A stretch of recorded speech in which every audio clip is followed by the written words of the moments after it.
एमटीएसला चहा करणं, चहाची कप धुणं, झाडू मारणं, एक चपराशी या लेवलचे कामं करणं इत्यादी कामं करावे लागतात असं तुमच्या कानावर आलं असेल. ठीक आहे, आता याची रियालिटी मी तुम्हाला सांगतो. हॅलो मित्रांनो, स्वागत आहे तुमचं मराठी ॲस्पायरंट या यूट्यूब चॅनलवर. मित्रांनो, माझं नाव आहे प्रवीण निकुरे आणि आजच्या व्हिडिओमध्ये आपण एमटीएस या पदासाठी तुम्हाला कोणकोणते कामे करावे लागतात किंवा ॲज अ एमटीएस किंवा एमटीएस बनल्यानंतर तुम्हाला एमटीएस या पदावर कोणकोणती कामे करावी लागतात या संदर्भात आहे. ठीक आहे, आजचा व्हिडिओ खास करून SSC MTSच्या विद्यार्थ्यांसाठी आहे. ओके, आणि हां, सोबतच मी माझ्या ऑफिसचे एमटीएस नेमके कोणकोणते कामे करतात याबाबत तुम्हाला इथे माहिती देतो. ओके, सर्वप्रथम हां, PPT वगैरे सगळंच आणलं, पूर्णपणे तुम्हाला PPTवरच शिकवतो. थोडं फक्त इथे हाताने लिहितो. काय, कोणतंही ऑफिस असो जवळपास त्या ऑफिसमध्ये एमटीएस असतोच. ओके, एमटीएस म्हणजे काय तर एक ग्रुप सीची तुम्ही पोस्ट म्हणू शकता, ग्रुप सी डीच्या वरची. ठीक आहे, आज ग्रुप डी नावाचा प्रकार जवळपास प्रत्येक डिपार्टमेंटमध्ये बंद झाला आहे. ग्रुप सी ही पोस्ट येते. ठीक आहे, कोणत्याही डिपार्टमेंटमध्ये ग्रुप सी मध्ये ही पोस्ट येते. ओके, आता कोणतंही डिपार्टमेंट असो त्याचे काही ऑफिस असतात जे की मोठ्या शहराच्या ठिकाणी असतात. मोठ्या शहरात ऑफिस असते, एक मध्यम शहरात ऑफिस असते, मध्यम शहरात आणि छोट्या शहरात ऑफिस असते. ठीक आहे, छोटे शहर एकतर ते ऑफिस मोठ्या शहरात असते. आता या ठिकाणी एमटीएसला कोणकोणते कामे असते ते सविस्तरपणे सांगतो, काहीही काळजी करू नका.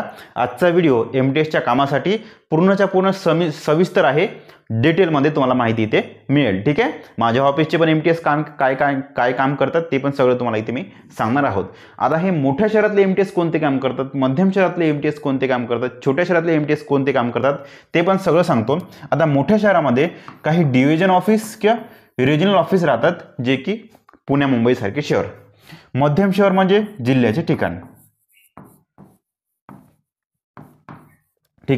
त्या ठिकाणी जवळपास हेड ऑफिस असतात. आणि छोटे शहर किंवा ग्रामीण इलाका म्हणतो त्याला तुम्ही सब ऑफिस असतात, कोणत्याही डिपार्टमेंटचे सब ऑफिस असतात किंवा सब ऑफिस.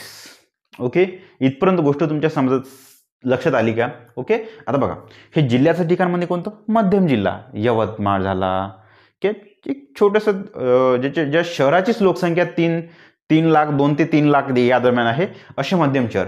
मोठे शहर म्हणजे मेट्रोपॉलिटन सिटी म्हणू शकते का, 10 लाखापेक्षा जास्त मोठे शहर, 10 लाख लोकसंख्येपेक्षा मोठे शहर अशा ठिकाणी मोठे ऑफिस असतात. ठीक आहे, तसे कोणते डिव्हिजन ऑफिस, रिजनल ऑफिस. तर या ऑफिसमध्ये एमटीएस कोणकोणते कामे करते ते आपण इथे पाहणार आहोत. ओके, आता हे जे मोठे शहर आहे ना, इथं डिव्हिजन ऑफिस पण राहते, रिजनल ऑफिस पण राहते आणि हेड ऑफिस पण राहते. ठीक आहे, जमलं इथपर्यंत?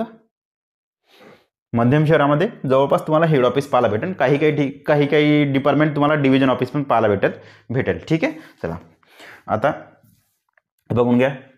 डिव्हिजन ऑफिस सोबतच रिजनल ऑफिस या ठिकाणी कामाचा ताण जास्त असतो, इथे मध्यम असतो. बऱ्याचशा ऑफिसमध्ये ह्या दोन्ही ठिकाणी कामाचा ताण जास्त असतो. ठीक आहे, या दोन्ही पण ठिकाणी कामाचा ताण जास्त असतो. एमटीएसला सब ऑफिसला कामाचा ताण थोडा कमी असतो.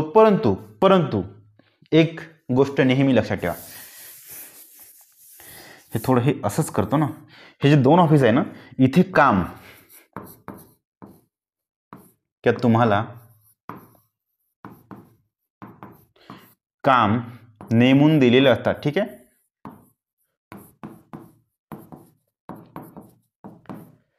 ठीक आहे, एक निश्चित काम तुम्हाला असतात. ठीक आहे, निश्चित काम असतात. ठीक आहे, काही काम तुम्हाला इथे नेमून दिलेले असतात, काही स्पेसिफिकच काम तुम्हाला इथे करावं लागेल.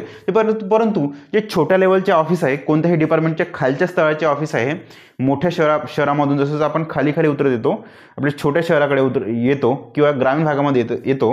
ग्रामीण म्हणण्यापेक्षा एक तहसील लेवलचं डिपार्टमेंटचे ऑफिस कोणतेही तहसील लेवलपर्यंत असतेच. ठीक आहे, तहसील लेवलचे ऑफिस वगैरे असतात, त्या ठिकाणी कामाचा ताण जास्त असतो. कामाचा ताण कमी असतो. ठीक आहे, बट जवळपास तुम्हाला सर्व काम इथे करावं लागतात. ठीक आहे, जवळपास सर्वच काम इथे करावं लागतात. ऑफिसर लेवलचे काम, अधिकारी लेवलचे कामं सोडून जवळपास किंवा क्लर्क लेवलचे कामं सोडून छोटेवाले कामं जवळपास सगळेच तुम्हाला इथे करावं लागेल. आणि जे वरचे ऑफिस आहे ना, डिव्हिजन ऑफिस म्हणा, रिजनल ऑफिस म्हणा किंवा हेड ऑफिस म्हणा, या ठिकाणी तुम्हाला स्पेसिफिक कामं नेमून दिलेले असतात, ते कामं तुम्हाला इथे करावं लागतात. ठीक आहे. आता प्रॉपरली कोणते कामं करावं लागते ते तुम्हाला इथे मी शिकवतो पीपीटीमध्ये. पहा, जनरली MTSचं काम डिव्हिजन ऑफिस आणि रिजनल ऑफिस या ठिकाणी जवळपास सारखंच असते. ठीक आहे. त्यासोबत तुम्ही हेड ऑफिस पण टाकू शकता. जवळपास या ऑफिसमध्ये MTSचं काम जवळपास सारखंच असते. ठीक आहे. कोणकोणतं काम? विविध फाईल हँडलिंग करणे. विविध फाईल तुम्हाला हँडल करावं लागेल इथे. एका ठिकाणाहून सिग्नेचर घेण्यासाठी किंवा कोणत्याही वेगळ्या कारणासाठी एका डेस्कवरून दुसरीकडे फाईल देणे. ओके. हा थोडा मुद्दा नसून समजला ते मी समजून सांगतो, काही नाही. कोणत्याही ऑफिसचं काम तुमच्या फाईलद्वारे चालते. एक फाईल आहे एखाद्या अधिकाऱ्याकडे दुसऱ्या अधिकाऱ्याची सही घ्यायची आहे, तर ते डबल सांगतो ना. पहा, समजा या टेबलवर एक फाईल आहे, एक अधिकारी बसलेला आहे. ठीक आहे. डोळे, नाक, कान वगैरे सगळं त्याला काढतो, 2 हात आणि त्याला एकच पाय आहे. ठीक आहे. जर दुसरा पाय जमलं इथपर्यंत. या टेबलवर एक फाईल आहे, या टेबलवरच्या अधिकाऱ्याची सही घ्यायची आहे. ठीक आहे. या टेबलवरच्या अधिकारी सही घ्यायची आहे. ही एक फाईल आहे. ही फाईल या टेबलवरच्या अधिकाऱ्याची या फाईलवर सही पाहिजे, तर या टेबलवरून त्या टेबलवर फाईल नेण्याचं काम MTSचं आहे. ठीक आहे. या टेबलवरून फाईल या टेबलवर नेण्याचं काम MTSचं आहे. इथं या अधिकाऱ्याची सही घेणे आणि सही झालेली फाईल पुन्हा या टेबलवर आणणं, असं एवढं काम आहे. ठीक आहे. जमलं का इथपर्यंत? समजलं? सोप्या लँग्वेजमध्ये, आमच्या रोजच्या बोलीभाषेच्या लँग्वेजमध्ये हे आहे का एका टेबलवरून फाईल दुसऱ्या टेबलवर नेणे. समजलं इथपर्यंत? मग ते कोणतंही कारण असो, सिग्नेचरसाठी असो की या दुसऱ्या अधिकाऱ्याचा सल्ला घ्यायचा असन, दुसऱ्या अधिकाऱ्याला ती फाईल दाखवायची असन, सगळे कामं तुम्हाला इथे ते सगळ्या प्रकारच्या फाईल मेंटेन करण्याचं काम तुम्हाला इथे करावं लागेल. ठीक आहे. नंतरचा मुद्दा फाईल एका टेबलवरून दुसऱ्या टेबलवर नेणे, तोच मुद्दा आहे. खास करून ही सिग्नेचरसाठीच असते. आणि हां, झेरॉक्स मारणे दिसतंय तुम्हाला खाली. झेरॉक्स मारायचं काम तुम्हाला इथे असेल. बघा, जनरली ऑफिसमध्ये झेरॉक्स मशीन राहते. झेरॉक्स मारायचं काम MTSचं आहे. ठीक आहे. झेरॉक्स मारायचं काम MTSचं आहे. ओके. जमलं?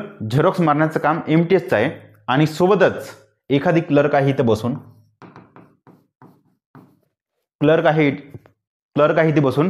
क्लर्कने झेरॉक्स PDFची म्हणा कशाची पण झेरॉक्स पाठवली प्रिंटरवर. हे प्रिंटर आहे. ठीक आहे. प्रिंटरमधून अशी काहीतरी ते हे वाटते. ठीक आहे. की वरतून वगैरे कुठूनही होते, पेज बाहेर निघते झेरॉक्सचं. ओके. या क्लर्कनी प्रिंटरवर प्रिंट पाठवली, ती प्रिंट आली इथं अशी. ठीक आहे. आता ही आलेली प्रिंट नेऊन द्यायचं काम इथपर्यंत MTSचं. ठीक आहे. प्रिंटरवरून आलेली प्रिंट क्लर्ककडं किंवा अधिकाऱ्याकडं नेऊन द्यायचं काम MTSचं आहे. ठीक आहे. छोट्या लेवलचे जवळपास सर्वच कामं इथे तुम्हाला इथे करावे लागेल. त्यानंतर डिव्हिजन ऑफिसमध्ये काही जुना रेकॉर्ड पण तुम्हाला शोधावा लागतो. एखादी कंप्लेंट आली, कोणत्याही कस्टमरनी कंप्लेंट पाठवली, मला 2 वर्ष आधीचा किंवा 6 महिने आधीचा रेकॉर्ड पाहिजे, या गोष्टीचा 6 महिने आधीचा रेकॉर्ड पाहिजे, तसे जुने रेकॉर्ड काढून देण्याचं काम तुमच्याकडे राहील. ठीक आहे. कधी ते अधूनमधूनच काम असते, एखादी वेळेस असते. 2 वर्ष, 4 वर्ष, 5-10 वर्ष, किती जुना असं रेकॉर्ड असो, ते काढून द्यायचं काम जवळपास तुमच्याकडे राहील इथं. जमलं इथपर्यंत? नेक्स्ट, सुप्रिटेंडंट किंवा इनचार्ज. तुमचं जो ऑफिस आहे, ऑफिसचा जो हेड असन, त्या ऑफिसचा इन्चार्ज ज्या व्यक्तीकडे असेल किंवा ऑफिसचा हेड असेल, त्या हेडचे सर्व लेटर पोस्ट करणे. ऑफिसमधील सर्व लेटर किंवा टपाल पोस्ट करण्याचं काम तुमच्याकडे आहे. ठीक आहे. असे लेटर राहील. ते लेटर पोस्ट ऑफिसमध्ये नेऊन देण्याचं काम तुमचं राहील. ओके. पोस्ट ऑफिसमध्ये नेऊन देण्याचं काम तुमचं राहील. आता एखादी लेटर पोस्टामधून आलं, तुमच्या क्लर्कनं स्वीकारलं. ठीक आहे. लेटर क्लर्कनं स्वीकारलं की इनवर्ड आउटवर्ड आवक जावकच्या ठिकाणी सहीशिका घेऊन टपाल तुमचं स्वीकारलं. आता हे टपाल दुसऱ्या टेबलवर नेऊन देण्याचं काम तुमचं राहील. ठीक आहे. तुमच्या मॅनेजरकडे नेऊन देण्याचं काम तुमचं राहील. इथपर्यंत गोष्ट समजलं?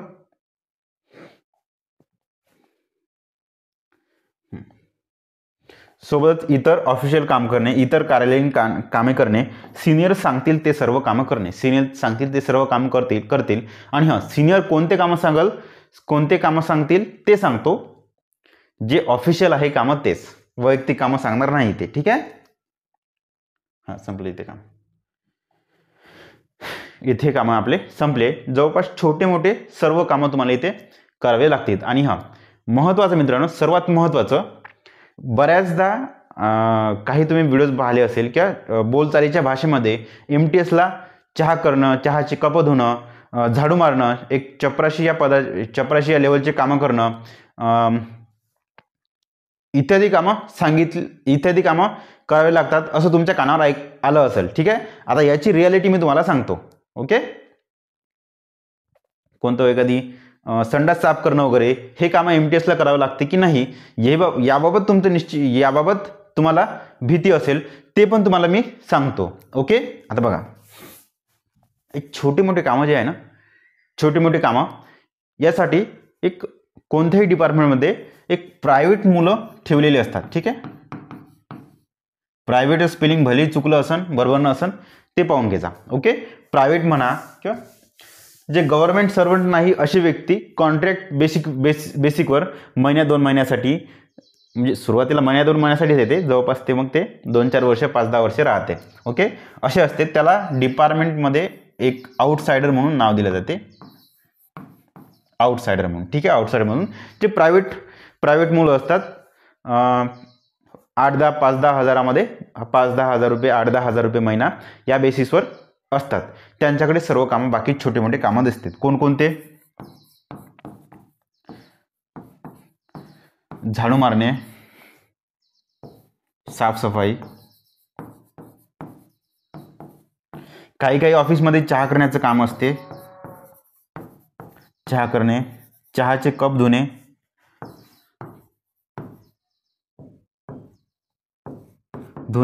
कूलरमध्ये पाणी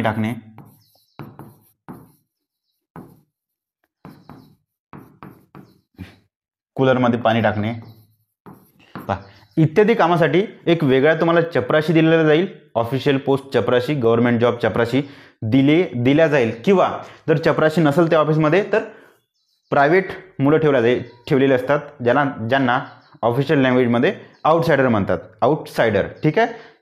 परमनंट जॉब नाही, एक प्रायव्हेट 2-4 महिन्यासाठी किंवा सुरुवातीला 2-4 महिन्यासाठी ठेवले जातात. जवळपास मग ते पण 5-10 वर्ष त्यांना गरजेनुसार ठेवले जातात. ठीक आहे. गरजेनुसार ठेवले जातात. जेव्हा पोस्ट भरल्या, चपराशीच्या पोस्ट व्हॅकंट असेल तेव्हा हे आउटसायडर मुलं ठेवले जातात. हे असे छोटे मोठे कामं सगळे तुम्हाला करायला दिले जाणार नाहीत. ओके. इथपर्यंत गोष्ट समजलं. आता प्रश्न हा आहे का आउटसायडर म्हणा किंवा चपराशी म्हणा, पिऊन म्हणा, अरे यार,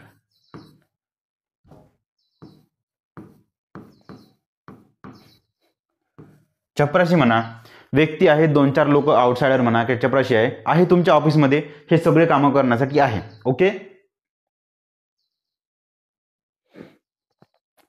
महिन्यात असतात 30 दिवस. सुट्ट्या सगळेच लोक घेते.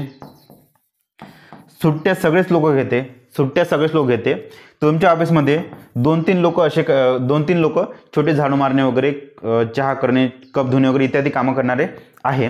2-3 लोक आहे. तर एखादी दिवस असा आला का 2-3 जण सुट्टीवर असन, 2-3 व्यक्ती पण सुट्टीवर असन, चहा करणे, झाडू मारणे वगैरे इत्यादी कामावाले 2-3 व्यक्ती पण सुट्टीवर असन, तर त्यावेळेस तुम्ही जर हजर असन, तुम्ही जर ऑफिसमध्ये असन, तर अधूनमधून तुम्हाला हे कामं एखादी दिवस तरी ते करावं लागेल, जर ही व्यक्ती सुट्टीवर असेल तर. ओके. Is that clear? हां, म्हणजे ते संडास साफ करणं वगैरे हे काम तो आजचं उद्यावर ढकलता येते, ते नाही, ते करण्याची गरज नाही. ओके. परंतु हे चहा करणं, चहाचे कप धुणं इत्यादी काम, जर हे कामं करणारे चपराशी वगैरे, आउटसायडर वगैरे सुट्टीवर असेल, आय रिपीट, सुट्टीवर असेल, तर ते तुमच्यावर काम येऊ शकते एखादी दिवस. ओके. सगळेच तुमच्या खालचे लोक सुट्टीवर असेल तर एखाद दिवस तुमच्याकडे हे काम येऊ शकते. ओके. Is that clear? तसं हे नेहमीसाठी नाही राहणार तुमच्याकडे काम. ओके, म्हणजे हे तुमचंच काम नाहीच म्हणायचं, जवळपास नाहीच. इथपर्यंत गोष्ट क्लिअर आहे आशा करतो मित्रांनो. आणि जे तुम्हाला पूर्णच्या पूर्ण हे सांगितले MTSला कोणते कामं करावे लागतात, जवळपास सेम, जवळपास म्हणण्यापेक्षा जवळपास पूर्णच कामं माझ्या पण ऑफिसमध्ये, पोस्ट ऑफिसमध्ये MTS करतात. ओके, ठीक आहे. जेव्हा खालच्या स्तरावरचे लोक, तुमच्या पण खालचे लोक, खालचे एम्प्लॉई सुट्टीवर असेल तर तुम्हाला मग ते चहाचे कप धुणं वगैरे एखाद्या दिवस करावं लागू शकते. बाकी मग दुसरा कोणता प्रॉब्लेम येत नाही. ओके, नाही बऱ्याचदा MTSला झाडू मारावं लागते, बऱ्याचदा MTSला झाडू मारावं लागते, चहाचे कप धुवावं लागते, अशी म्हणजे तुलना केली जाते, असं सांगितलं जाते, परंतु ते एकदम असत्य आहे. ओके, जेव्हा तो स्टाफ सुट्टीवर असेल तर अशा एखादी दिवशी तुम्हाला ते काम करावं लागेल. ओके, इथपर्यंत गोष्ट क्लिअर आहे आशा करतो मित्रांनो. व्हिडिओ आवडला असेल तर एक छोटंसं लाईक करा आणि व्हिडिओला शेअर करा. थँक्यू.